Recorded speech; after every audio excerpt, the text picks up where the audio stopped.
자, 그러면 이제 두 번째, 물은 인류 문명에서 어떤 역할을 해왔느냐, 그 얘기를 보도록 하겠습니다. 맨 먼저 지난 처음에 우리 강의를 하면서 고대 문명이 농업혁명, 도시혁명, 산업혁명 이렇게 세 번의 큰 인류 문명에서의 큰 혁명이 있었는데, 그때 우리가 얘기했던 게 바로 이 고대 문명, 바로 도시가 형성되고 국가가 만들어지고 환경 정책이 시작되었던 그때 이 고대 문명을 우리가 얘기하면서 고대 문명이 형성된 이유가 바로 물 관리가 하나의 중요한 역할을 했다. 그 이야기를 했죠. 우리가 흔히 여기에 황하 문명, 그렇죠? 그다음에 인더스 문명, 메소포타미아 문명, 나일, 이집트 문명, 이 얘기를 이제 지난 시간에 우리가 했는데, 여기에 고대 문명이 형성될 때 말이에요. 거기에 많은 사람들이 이 식량 공급을 하기 위해서 물 관리가 필요했던 거지요. 그래서 이 고대 문명이 뭔가 하면 강을 중심으로 아주 정교한 물 관리 기술이 발달되었다. 그걸 어떻게 아느냐? 고지도를 이용해 가지고 과거에 옛날 사람들은 여기에 어떤 제방을 쌓고 고지도로 가지고 추정해 보는 거죠. 여기 인더스 문명도 그렇고 메소포타미아 문명도 그렇고 이집트 나일강에 이 사람들은 어떻게 강을 관리했느냐? 아주 수로와 제방 등 대규모 관계 시설을 만드는 거예요. 그래서 우리가 흔히 뭐라 그러냐? 고대 문명은 물의 문명이다. 하이드롤릭 시빌라이제이션, 물 관리를 통해 가지고 하나의 문명을 만들어졌고, 물 관리를 통해 가지고 국가가 만들어지고 도시가 만들어졌다. 그만큼 그 당시에 물이라는 것이 고대 문명 형성에 아주 중요한 역할을 했다. 그런데 이 고대 문명은 물로 흥했지만은 말이에요, 또 물로 망했어요. 왜 그러냐? 그 지역에 사람들이 모여 살면서 난방이 필요하고 여러 가지 연료가 필요하고 하니까 벌채를 하고, 거기에 사는 사람들이 사용한 물이 그 지역의 농토에 들어가지고 염분이 축적되고, 또 거기에 가뭄이 오고, 그 염분이 축적되면 뭐가 되느냐? 농사가 잘 안 되지요. 염화가 되고 도시토로. 그래서 그 지역이 사막화로 변하고 또 물이 부족하게 되고, 결국은 이것이 뭐가 되느냐? 식량 부족으로 이어지는 거죠. 사람들이 이게 생명이라는 게, 인체라는 게 뭔가 하면 식량을 제대로 공급받지 못하면은 건강하지 못하고, 그러다 보니까 뭐가 되느냐? 질병으로 이어지는 거죠. 그래서 고대 문명은 물로 이렇게 도시가 만들어지고 물로 식량 생산을 많이 하고 그 지역의 인구가 늘어나고 문명이 발달하고 했지만은 결국은 물 때문에 망했다는 거죠. 보통 보면은 한 문명이 망하려 그러면은 외부 세력의 침략으로 몰락하든지 하지만은, 이런 경우는 대부분 다가 뭐냐? 물 관리에 대한, 물 때문에 가뭄이 들고 식량이 부족하고, 그래서 이제 이런 식으로 망했다 우리가 얘기를 하죠. 그 다음에 이제 이어져 나온 고대 그리스 로마 문명을 보면은, 로마 문명이 바로 여기에 그 당시에 뛰어난 물 관리 시스템이 있었다. 이런 식으로 수로를 만들어 가지고 말이에요, 그 지역에 물을 끌어오고, 또 목욕 문화가 발달하고, 그리고 또 지중해 그리스 로마의 우리가 볼 수 있는 거는 뭔가 하면, 지중해 여기 해양 수로를 이용해 가지고 여러 지역으로부터 쉽게 물자를 가져오는 그런 교역으로 문명이 발달했다. 여기 있자면 그 당시에 사용한 배를 추정해 가지고 나온 건데 말이에요. 여기 보면 이런 게 있어요. 그 그리스 사람들의 자연 자원이 부족했지만은 이 지중해에 지중해 이웃과 트레이드를, 교역을 통해 가지고 물자를 공급받았다는 거죠. 그러므로 해가지고 그 지역의 문명이 발달하고, 여기 보면은 그리스 사람들은 아주 스킬드 세일러, 다 뛰어난 하나의 뱃사람이었다. 수로를 잘 이용함으로 해가지고 이 지역의 문명이 발달했다. 그래서 이게 문명 발달에 이거 역시도 뭔가 하면 물이 아주 중요한 역할을 했다. 그리고 또 하나가 뭐냐 하면, 유럽에 더 이상 이제 유럽을 넘어오면은 말이에요, 유럽의 산업혁명이 결국은 이 스팀 엔진으로 시작됐는데, 스팀 엔진을 사용하기 전부터 유럽에는 엄청난 양의 이런 물레방아를 사용했다는 거죠. 물레방아를 이용해가지고 여기서 물을 통해가지고 동력을 얻어가지고 하나의 산업을 돌리고 했다는 거예요. 그러다가 결국은 뭐냐? 바로 앞에서 우리 봤지만은 이런 토마스 뉴컨먼 같은 사람이 이런 애트모스페릭 스팀 엔진을 만들고 이걸 다시 이게 이 사람은 제임스 와트는 이걸 뭐라 그러나 수리하는 수리용이었다. 이 수리하다가 좀 더 효율적인 걸 만들고 이것이 결국은 나아가가지고 전기 기관차, 전기선을 만들어내고 산업혁명에 아주 큰 변화를 가져왔다. 그 다음에 이제 중국으로 넘어가면 말이에요. 중국 문명은 중국이 굉장히 다른 유럽보다도 더 뛰어난 물 관리 기술이 있었다는 거죠. 중국이 지금 세계에서 뭐 13억 어마어마한 인구를 자랑하게 되는데 그 인구를 자랑하게 된 이유는 뭐냐? 옛날부터 중국 사람들이 뛰어난 물 관리 기술이 있고 물 관리 능력이 있어가지고 식량 대국으로 이어졌고 이것이 결국은 지금의 인구 대국으로 이어졌다. 그래서 여기 보면 이렇게 나와요. 이 중국은 뭔가 하면 이쪽은 물이 부족하고 이쪽은 양쯔강 지역은 물이 풍부하죠. 지금 여기에 양쯔강이 워낙 비가 많이 오고 하니까 지금 대홍수가 나고 하는데 이 지역의 물을 북쪽으로 올리는데 벌써 말이에요. 7세기 초에 완공했다.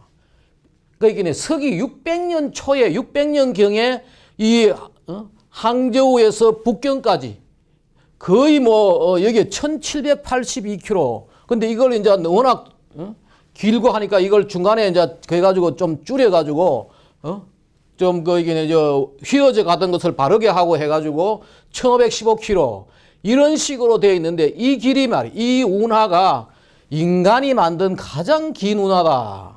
그리고 여기에 흐르는 5개의 큰 강을 연결함으로 해가지고 이 남쪽에서의 물을 북쪽으로 이걸 중국말로 남수북조라 그래요. 남수북조. 북조라 해가지고 남쪽의 물을 북쪽으로 도와준다는 거예요. 이게서 물도 공급하고 남쪽에서 나오는 식량도 공급하고 또 하나의 중요한 역할은 뭐냐? 이것이 만약에 이런 식으로 물을 아래서부터 위로 보내는 이런 대운하 사업이 없었다면은 중국 문명은 갈라졌다는 거예요. 남쪽하고 북쪽하고는 전혀 다른 문명으로 만들어지고 새로운 나라가 됐는데 결국은 이것이 하나의 문명과 정치를 통합하게 되었다. 이런 얘기들이 다 됐냐? 학생들 한번 도서관에 가서 이걸 한번 빌려봐요. 물의 세계사라는 책 보면. 굉장히 중국의 물 관리를 아주 높이 평가한 그리고 결국은 뭔가 하면 인류의 역사가 물의 역사다. 그 얘기들을 적어놓은 건데 한번 보라고. 그리고 여기 나오는 얘기가 뭔가 하면은 이런 얘기가 나와요. 마르코 폴로가 이탈리아 사람이 중국에 여기 방문해 가지고 여기에 중국에 유럽에서 중국을 방문해 가지고 견문록을 가면서 양쯔강을 이런 기록이 있어요. 양쯔강을 오가는 배의 숫자나 운송량은 기독교 세계 전체의 강과 바다의 운송량을 합친 것보다도 많다. 나는 이 도시에서 한 번에 5,000척의 배를 본 적이 있다. 그리고 양쯔강 연안에는 200개의 도시들이 있는 그곳에는 모두 이보다 더 많은 배들이 있다. 이 사람이 이 중국에 와보고 이 중국에 있는 이 양쯔강을 보고 깜짝 놀랐다는 거지. 그런 얘기들이 여기 다 나와요. 또 하나 여기 우리가 주목해야 될 것은 뭐냐? 바로 여기에 이 지금 현재 전 세계적으로 배가 다닐 때 운하에 파나마 운하라든지 뭐 전 세계의 내륙 수로들이 있는데 거기에 배가 다닐 때 많으냐? 높은 곳에 올라가기 위해서는 관문이 있어요. 그 관문을 누가 발명했느냐? 중국에서 발명해요. 그 중국에서 발명한 이 관문을 지금 유럽에 가서 전 세계적으로 쓰고 있는 거지. 이걸 만든 사람이 넘어가면은 1984년에 구아웨이라는 이 사람이 송나라 때 이것을 발명해가지고 전 세계로 나갔다. 이런 얘기들이 바로 여기에 물의 세계사에 나옵니다.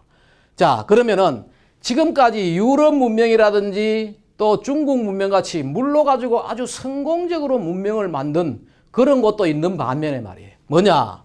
바로 이 물로 몰락한 문명이에요. 물로 몰락한 문명. 대표적인 사례가 바로 뭐냐? 마야 문명이에요. 이게 마야 문명이 이쪽이죠. 멕시코가 있고 이 중남미 이쪽에 과테말라 있고 하는 여기에 마야 문명이 있는데 마야 문명이 말이에요. 거의 BC 2600년부터 AD 900년까지 거의 3000년 동안을 굉장히 고도의 문명을 발달해요. 여기에 수학이라든지 뭐 천문학이라든지 아주 그런 발달을 가져왔다는 거예요. 그리고 그 당시에 말이에요. 그 당시 인구가 이 지역에 1500만에 살았던 것은 대단한 인구예요. 대단한 인구. 그러한 인구가 살았던 이 마야 문명이 결국은 왜 몰락했느냐. 가뭄 때문에. 지금 우리 인류 문명사에서 가뭄으로 몰락한 대표적인 문명이 뭐냐. 바로 이 마야 문명이에요.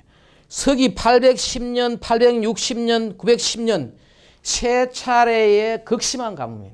근데 그 당시에 이 사람들이 물을 모으는 저수지를 만들고 이런 생각을 하지 않고 비가 안 오면은 기후제나 지내고 인신공양이나 하고 그런 얘기들이 나와요. 인신공양하고 그러다 보니까 이제 비가 안 오고 하니까 결국은 어떻게 되느냐.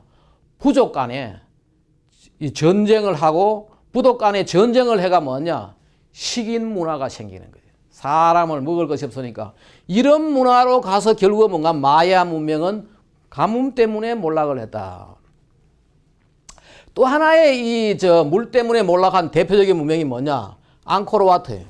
아마 우리 많은 사람들이 가고 구경도 하고 하는데 이 바로 크메르 문명이에요. 이 베트남, 캄보디아, 뭐 태국 이쪽에 말이에요. 가장 큰 문명이 뭐냐? 캄보디아에 있는 앙코르와트 문명이에요. 바로 이 캄보디아 앙코르와트에 그 당시마다도 여기 보면은 그 밀림 속에 아주 대단한, 아마 가본 사람들은 알 거예요. 대단한 사원을 만들고 엄청난 문명을 만들어요. 사람들이 살면서.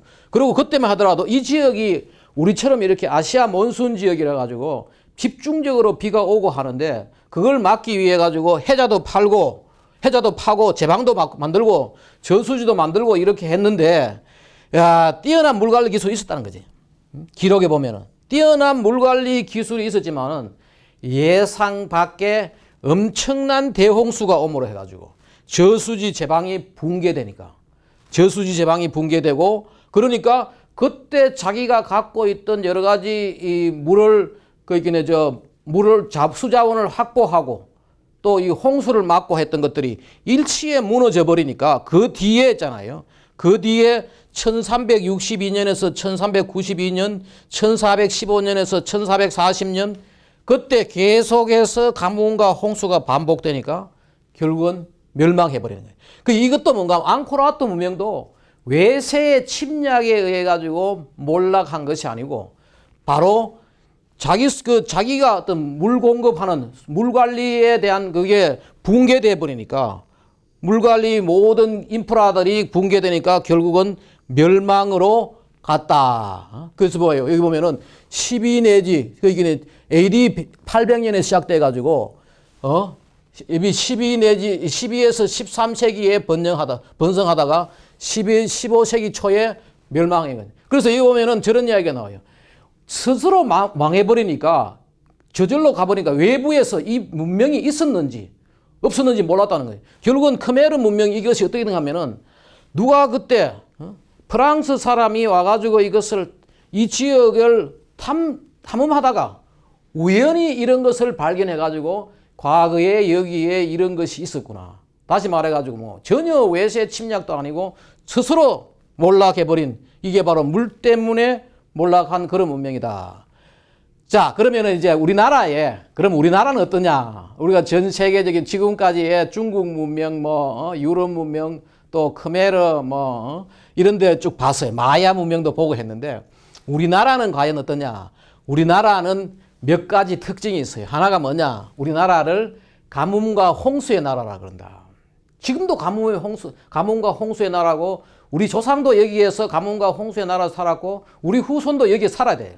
가뭄과 홍수의 나라. 삼국유사와 삼국사기를 보면 이런 말이 나와요. 이건 계속 나와요. 봄과 여름에 가뭄이 왔다. 봄, 여름 가뭄으로 흉년이 들어 백성들이 굶주렸다. 이 한문으로 다 기록되어 있는 거죠. 그런데 더 놀라운 것은 이런 거예요. 서기 15년에 백제옹조왕 33년에 봄과 여름에 크게 가물어 백성들이 서로 잡아먹었다. 우리 역사에도 이런 식인 문화가 있었던 거죠. 왜냐? 먹을 것이 없으니까. 가뭄이 드니까. 또 여기 봐요. 백제 기르왕 32년 서기 108년에 또 나와요. 봄, 여름 가뭄으로 흉년이 들어 백성들이 서로 잡아먹었다. 또 뭐 고구려 고국왕 양왕의 6년 서기 389년에 똑같은 이야기가 나와요. 근데 이것이 기록에 한 뭐 몇 분 나오지만은 이것은 뭐냐? 기록에 나올 뿐이지 그 전에 수많이 있었다는 거죠. 그리고 여기 봐요. 고려 공민왕 때 가뭄으로 영남 지방 백성이 반이 사망했다. 그런 기록들이 나와요. 우리가 가뭄이 굉장히 심했고, 그리고 또 여기 보면은 1800년대 19세기의 밀란의 원인 중 가장 큰 것이 기근이었다. 결국은 가뭄으로 이 식량이 안 되니까 말이에요. 그 밀란이 일어나고 하는 거죠. 뒤에 또 우리 계속 보도록 해요. 조선왕조 490년 동안 100여 번의 가뭄이 있었다. 봐요. 우리 조선왕조 실록에 가뭄이 많아요. 후반기에 가면 갈수록 많고 홍수는 전반기에 이렇게 많아요. 그래서 우리가 가뭄과 홍수의 나라라는 것은 누구도 부인할 수 없는 우리 한반도의 특징이다. 필요는 발명의 어머니다라고 우리 이야기하듯이 말이에요. 바로 여기에 세계 최초의, 우리나라가 몇 가지 세계 최초의 한 것 중에 있는데 그 중에 하나가 뭐냐? 척우기를 발명했어요. 세종대왕이 직접 왕이 나서가지고 척우기를 발명했어요. 그때만 하더라도 토목 기술이 없고 하니까 저수지를 만들고 이럴 그게 안 되니까 뭐 했느냐?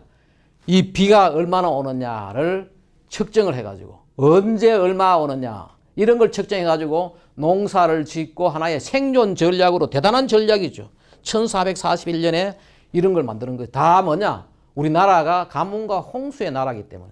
근데 우리는 왜 그러면 가뭄과 홍수의 나라냐? 두 가지 이유가 있어요.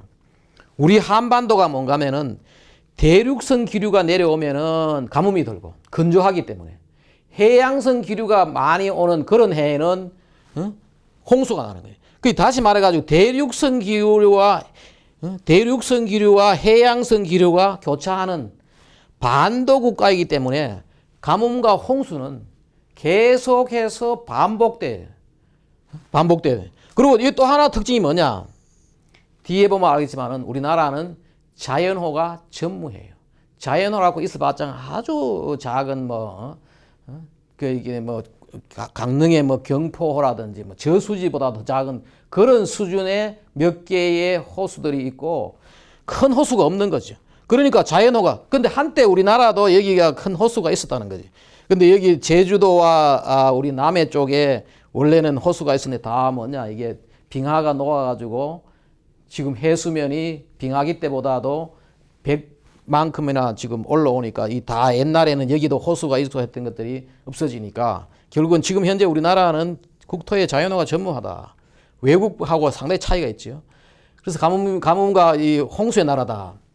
또 조선왕조가 이게 멸망한 원인 중에 하나가 뭐냐? 바로 이 가뭄 때문에 그래요.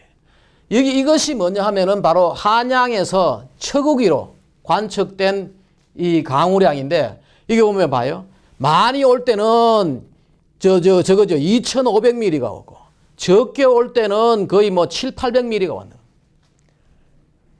해에 따라 가지고 가뭄과 홍수가 반복되는데 어떤 일이 있었는가 하면은 여기 1876년부터 1905년 사이에 이곳입니다. 대가뭄이 온 거죠. 이 대가뭄이 와서 결국은 우리가 농민혁명이, 농민운동이 뭐 때문에 했느냐? 바로 이 1894년에 뭘 했느냐? 물 때문에 일어난 거죠. 이게 뭐냐면 고부군수 조병감이가 저수지를 만들어 놓고 그걸로 가지고 물을 부역으로 가지고 보를 만들어 놓고는 여러 사람들이 부역해 가지고 그 보를 만들어 가지고 물을 만들어 놓고는 그 물을 이제 다시 세금으로 거두어가니까 농민운동이 시작된 거죠. 지금 그 남아있는 기록들이. 그래서 우리가 그렇게 이야기하죠. 결국은 조선왕조 멸망이 30년 대가뭄, 그 백성들이 삶이 피폐하고 하니까 이러한 문제가 생기고 결국은 외세에 의해 가지고 나라가 망하는 그런까지 갔다. 그러고 와서 그 이후에 말이에요. 많은 그나마 저수지를 만들었죠. 이게 우리나라의 농업용 저수지인데 실제로 농업용 저수지가 전국에 한 18,000여 개 돼요. 그 뒤에 이게 농업용 저수지를 만드는 것이 식량 생산에 아주 중요하다. 그 45년 해방되기 전에 상당히 많은 양을 만들었고, 그 다음에 이제 우리가 60년대에 이게 우리가 미국 정산이다. 이게 뭐 쌀 생산량을 늘리자. 그리고 새마을 운동하면서 많은 저수지를 만들어가지고 지금까지 이렇게 물을 관리하고, 그 이후에 인공댐들 만들어가지고 우리가 물을 관리하고 있죠. 자, 또 그런데 이제 문제는 뭐냐? 지금 이 가뭄이 30년 대가뭄이 지금 온다는 거죠. 왜냐하면은 이게 이제 이 지역을 이것을 전공하는 사람들의 그 이야기인데 30년 대가뭄이 지금 시작됐다. 봐요. 여기 보면은 지금 다음 피크가 2025년 다 돼가지요. 이런 식으로 될 거다 이야기하는데 여기 보면 이런 이야기가 나와요. 한반도의 가뭄 주기는 38년의 소주기, 124년의 대주기가 오는데 124년의 대주기가 오는데 2013년부터 바로 이때부터 이 두 주기가 겹치는 그 진짜 대가뭄이 온 것으로 기상학자들이 추측하고 있다. 바로 이 이야기죠. 여기서부터 이제 이게 언론에도 많이 나왔어요. 지금 이제 시작되는 가뭄이 아주 오래 지속될 수가 있다. 그 우리가 지금 물 관리에 대한 주목을 해야 될 그런 시기가 다시 왔다. 두 번째, 우리나라는 물거릇 부족 국가다. 조금 전에 이야기했지만 우리는 자연호가 없어요. 우리나라의 이 대한민국의 모든 물거릇을 합하면은 다목적댐, 소양호, 뭐 충주호, 안동호, 각종 호수를 다 합하면은 다 합하고 또 작은 그보다 좀 작은 생활용수 및 공업용수용으로 만든 댐들이 있어요. 이거 하고 또 영산강 하구원, 낙동강 하구원 이런 걸 다 합하면은 130억 톤이에요. 그런데 다른 나라하고 비교하면 말이에요. 일본은 열도가 만들어질 때 생기는 그 비아호라고 있어요. 자연호지요. 자연호 하나가 뭔가 하면 275억 톤이에요. 그 우리나라의 배가 넘지요.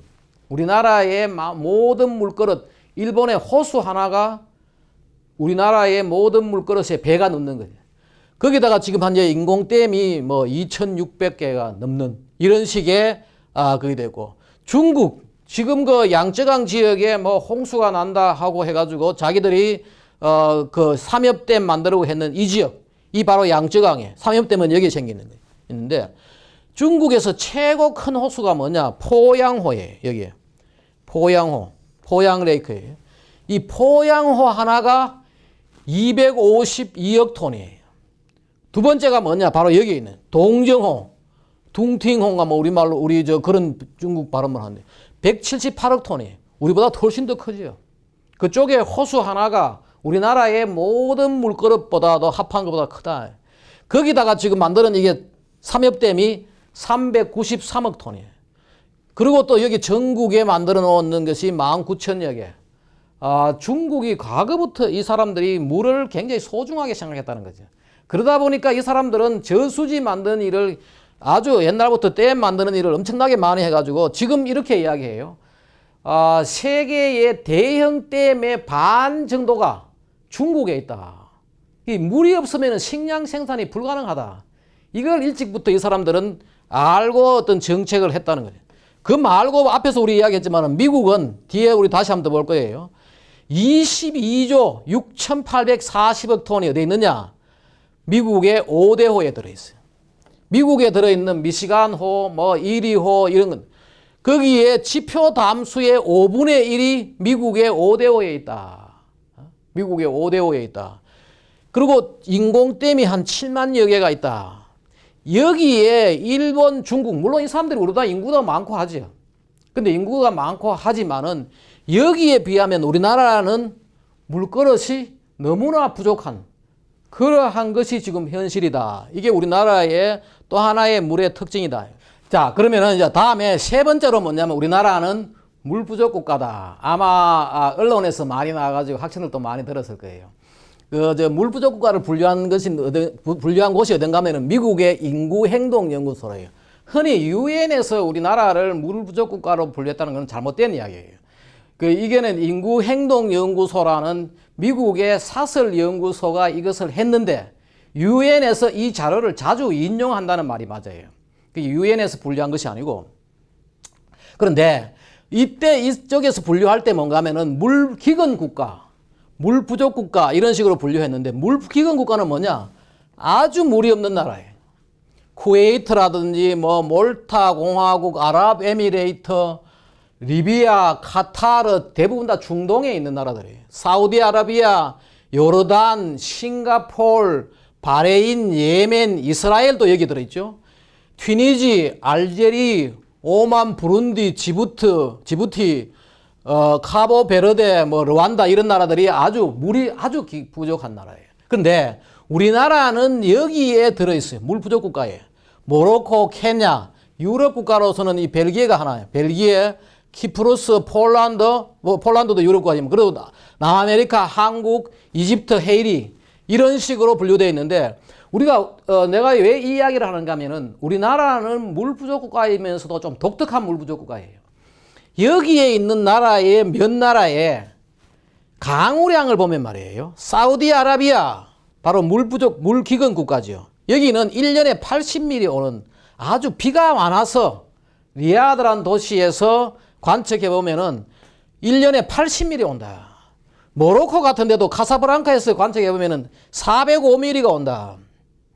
그리고 여기 보면은 남아공도 이게 물 부족국가인데 여기 보면은 510mm 온다. 근데 우리나라는 한번 봐요.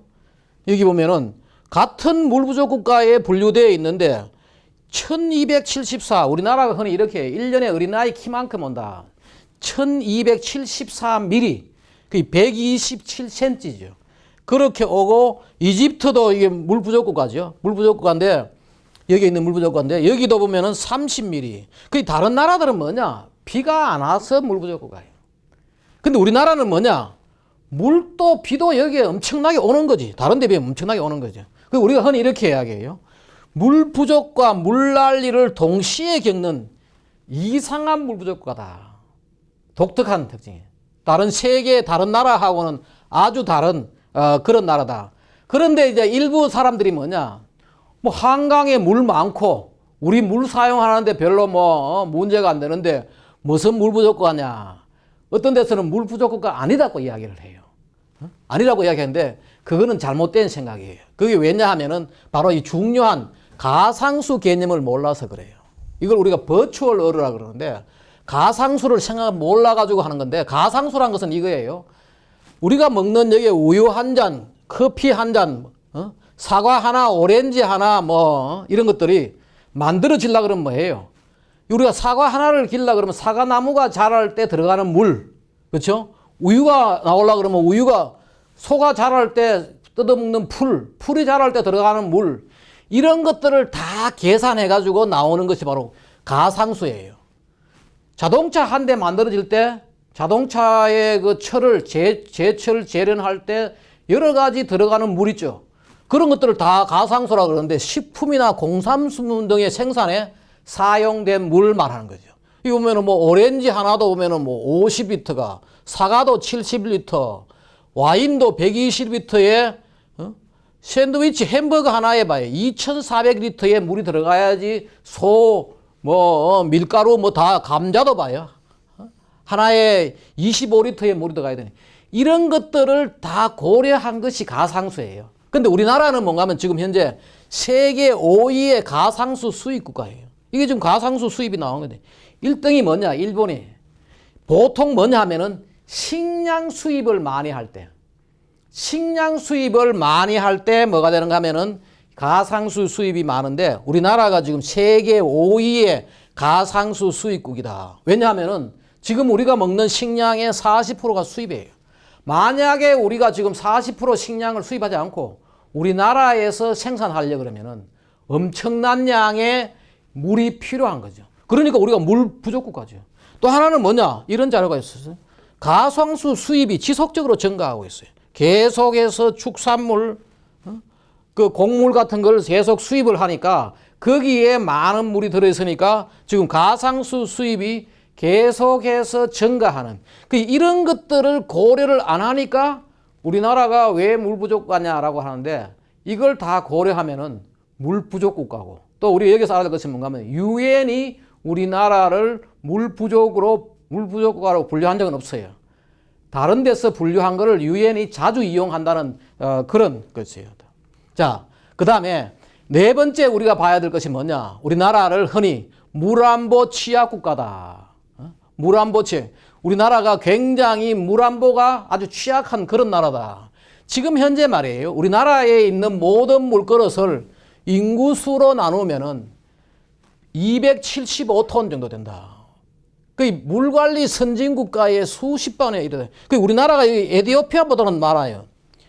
에티오피아가 가뭄 때문에 물 부족이 아주 심각한 그런 데인데 보면은 에티오피아도 좀 많은데 남아공보다도 적죠. 멕시코 뭐 쭉 가지고 지금 뭐 중국이라든 중국에 그 많은 인구가 살지만은 그 물그릇으로 1인당 나눠도 우리보다 지금 뭐 10배가 돼. 그렇죠? 10배 가까이. 브라질 뭐 그다음에 캐나다와 미국에 비하면은 엄청나게 떨어지는 거죠. 그래서 우리나라가 지금 우리 이런 이야기를 해요. 은행에 돈을 많이 예금해 두면은 자기가 힘들 때 꺼내 쓰면 되는데 우리가 지금 물을 저장해 놓는 게 별로 없어요. 그래서 물안보 취약 국가다. 그다음에 또 가뭄이 자주 생기고 말이에요. 그래서 경미한 가뭄에도 제한 급수한다. 과거에 뭐 여러 번 이런 일들이 있었지만은 몇 가지 아주 심했던 때 보면은 95년도 같은 데는 부산에 물이 없어가지고 격일제 이틀에 한 번씩 물을 급수한 그런 적도 있고 얼마 전에 2015년도에 보면은 가뭄이 들어가지고 바로 충남 지역의 8개 시군에 제한 급수를 했어요. 이 독특한 것은 뭐냐 하면은 그 당시에 가뭄이 말이에요. 수도권이나 여기나 같은 가뭄이었어요. 근데 수도권은 뭐냐? 한강에 소양댐, 거기서 춘천댐, 화천댐, 줄줄이 댐이 있고 충주댐 이런 게 있으니까 그 당시에 제한 급수를 안 했지요. 근데 충남 지역에 8개 시군이 필요한 물의 양은 1개 서울에 구 하나밖에 안 되는데도 제한 급수를 해야 됐어요. 여기가 왜? 물그릇이 없으니까. 같은 수준의 가뭄이 오더라도 이런 제한 급수를 하는 거죠. 그래서 우리가 굉장히 물안보가 취약하고 특히 보면은 금강 지역에 수자원이 부족하고 하죠. 하여튼 전체적으로 우리나라가 아주 물안보 취약 국가다. OECD 국가 중에서 말이에요. 지금 우리나라가 물 스트레스 지수 1위다. 이 보면은 물 스트레스 지수라는 것은 뭔가 하면은 1년 동안 지금 있는 수자원의 총 가용 수자원에서 물 수요량이 차지하는 비중을 말하는데 우리가 지금 뭔가 하면 가용 수자원이 부족하니까 OECD 국가 중에서 우리가 그냥 최고의 지수를 보이는 거죠. 벨기에도 우리하고 같이 물 부족 국가예요. 여기보다도 더 높다는 거예요. 수자원 부족이. 이런 나라들 핀란드, 노르웨이 같은 데는 칠레만 하더라도 자기들이 저수해놓은 양이 많으니까 말이에요. 저수해놓은 양이 많으니까 별로 낮은 스트레스다. 근데 지금 우리는 거의 뭐 심각한 스트레스에 육박하고 있다. 이거 우리나라에서 한 게 아니고 외국의 그 기관에서 지금 평가한 거예요. 그래서 우리가 굉장히 지금 현재 물안보 취약, 물 스트레스가 높고 물그릇이 부족하고 물이 부족하고 또 가뭄과 홍수의 나라다. 이게 지금 우리나라의 물 현실이다. 학생들이 아마 잘 기억해둬야 될, 특히 조금 전에도 이야기했지만은 환경에서 중요하게 고려해야 될 것이 뭐냐? 간암 문제, 물 문제 이런 것들을 우리가 또 국제 협약 문제 이런 것들을 잘 고려해야 된다.